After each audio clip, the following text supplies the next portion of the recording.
Hello everyone, and welcome back. In this lecture, we'll be talking about the latest trends in working from home and speculating about whether or not they will continue into the future. As we all know, the COVID-19 pandemic in 2020 accelerated the working from home revolution. Given the rigorous social distancing rules in place in most nations, and organizations' general fear of liability in the event of an infection, many people across the occupational spectrum began to work from home. The transition from the workplace to the home was fairly swift, but not always seamless. For starters, not all professions allow working from home. This is especially true for those in the interactive services, hospitality, and retail industries, which were, perhaps not surprisingly, the hardest hit by the pandemic. But even for those industries whose work could be done at home, there were still some serious challenges, primarily surrounding communication and work accountability. In this lecture, we'll look at some of those challenges. Shall we do it? All right, let's go.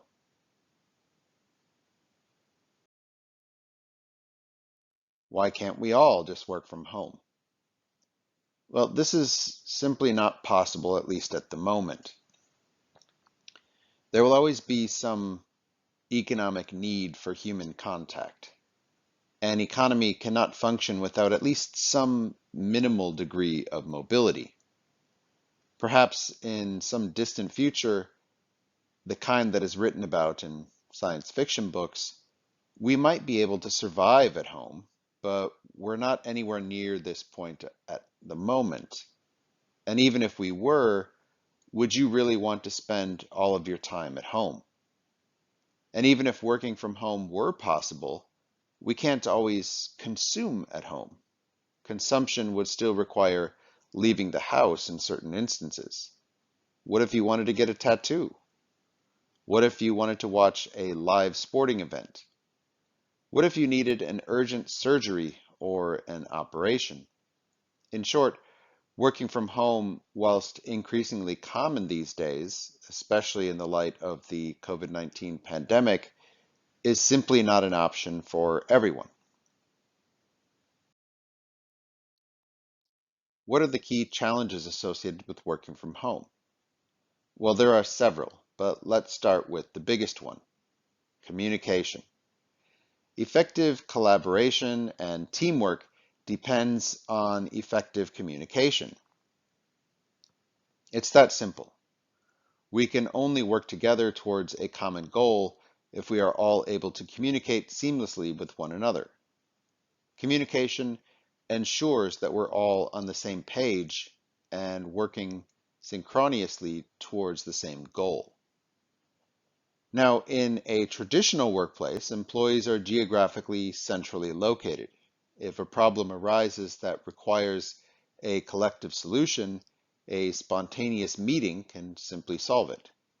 Face-to-face meetings enable a free and fairly unfettered exchange of ideas, which in turn enables problem solving in production. When a team is working remotely, effective communication is much more difficult to achieve. Team members can rely on web-based communications platforms to some extent, but these cannot fully replicate the vibe of a face-to-face meeting. People are much more reluctant to speak up in an online forum where their words can be, for example, recorded. Are there any other challenges of working from home? Yes, indeed. In addition to the communication challenges, employers also struggle with the idea of paying employees for their work done away from the eyes of management. Think about it. If you're working in an office, you're probably fairly diligent because you know that your boss could walk by at any minute. If you're playing online games, you could get caught out. But working from home allows lazy employees to hide behind an invisibility cloak. The employers really won't know if you choose to take a 20-minute power nap, or help your children with their homework, or watch a movie, or maybe just sit there and play on your phone all day. Sure, over time, it will become evident that no work is being done. Output will fall if employees are doing other things during the workday, but no employer wants to wait months to find out that an employee has been receiving pay in exchange for little or no work in return. In short, surveillance is much more difficult when employees work from home. Employee surveillance is difficult, but not impossible, right? Yes, that's absolutely correct. And in fact, 2020 was a watershed year in terms of developing new technologies that enable employee surveillance when they're working from home. Employers now have the ability to monitor every single screenshot and keystrokes made by an employee when working from home. If you're using a work computer and you decide to do a little shopping on Amazon, your employer will likely know if they want to know. If you're working on a report and you're typing 30 words per minute while your colleague is typing 90 words per minute, your employer will know. In many ways, the digital panopticon is even more oppressive as a system of surveillance than when we worked in the office. Computers can not only monitor your behavior, but they can also record it, systematize it, quantify it, and compare it with others' behaviors. It is even technologically possible that an employer can use your webcam to peer into your home workspace to make sure that you're doing what you're supposed to be doing. That's crazy. Do you think that working from home will continue to be so controlled in the future? Yes, I do. As I said, as technology develops, so will the ability of employers to hold homeworking employees to account. At the moment, only large companies with sufficient IT resources can implement this kind of strict system of control and surveillance over homeworking employees. But my guess is that in the future, virtually all employees will be subject to some remote level of control. It's only fair, though. Employees get paid in exchange for work. Therefore, it makes sense that employers should have some control over the work that's being done, even at home.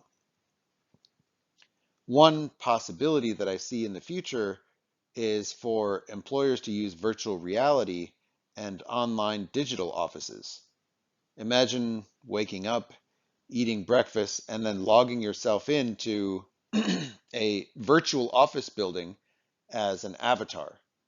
You can maneuver yourself around the virtual building as though you were playing a video game and interact with your colleagues in different rooms, but in reality, you'd just be sitting in your living room. This kind of digital work environment would be attractive to employers because it would facilitate digital surveillance, but also improve communication, as we discussed previously. What are the advantages of working from home? Well, there are several advantages, and these are for both employers and employees. Think about it first from the point of view of the employee. If you're working from home, you save time and money by not having to commute to and from the workplace. You generally have increased flexibility, although this obviously depends on the level of employer surveillance. You can even work in your pajamas all day, or at least wear pajama pants that no one else can see. The advantages for employers are perhaps even greater. For starters, there are huge savings with regard to estates. You no longer need to provide as much employee parking. You can reduce overhead costs in that you won't need to heat or cool an office as much. You can also transfer other costs from the employer to the employee, such as, I don't know, cleaning the toilet or stocking the toilet paper and providing soap and paper towels. You also obviously need to pay for less office space when more employees are working from home. By transferring estates costs from the employer to the employee, you are able to divert those savings into more profitable operations. Do you think working from home will become the norm even after the COVID-19 pandemic? I think that's hard to say. The proof will be in the pudding, if you know what I mean. Organizations will have a good year's worth of data to determine whether the return on investment was actually worth it. If the savings associated with working from home are coupled with increased or at least steady productivity gains, then it's likely, I would say, that working from home will continue for some time, if not indefinitely. It's a simple cost-benefit calculation at the end of the day. As long as output remains steady while production costs are reduced, working from home is a viable option, even if communication is suboptimal, as we discussed. If technological advances can dramatically improve communication and at the same time afford employers with sufficient control and surveillance, then yes, I think working from home is definitely here to stay, even after the pandemic. However, there will always be some work that requires face-to-face interaction, so I wouldn't completely rule out a return to the office building. My guess is that the future will see a hybridization of the two. What about studying from home? Well, you tell me. You're the one studying from home. This lecture series is designed to accommodate home learning. Personally, I think lectures are just as effective, if not even more effective, when listened to online. But I see significant benefits of seminars and tutorials being run face to face. Again, the future of higher education is very likely going to be a hybrid between learning from home and learning on campus. By combining both methods, you will likely see improved educational outcomes. That is, at least, what we are aiming for in this Future of Work course. Hopefully you will have learned a thing or two by taking this class, and with that, I bid you farewell. This is Professor Andrew R. Timming, signing out.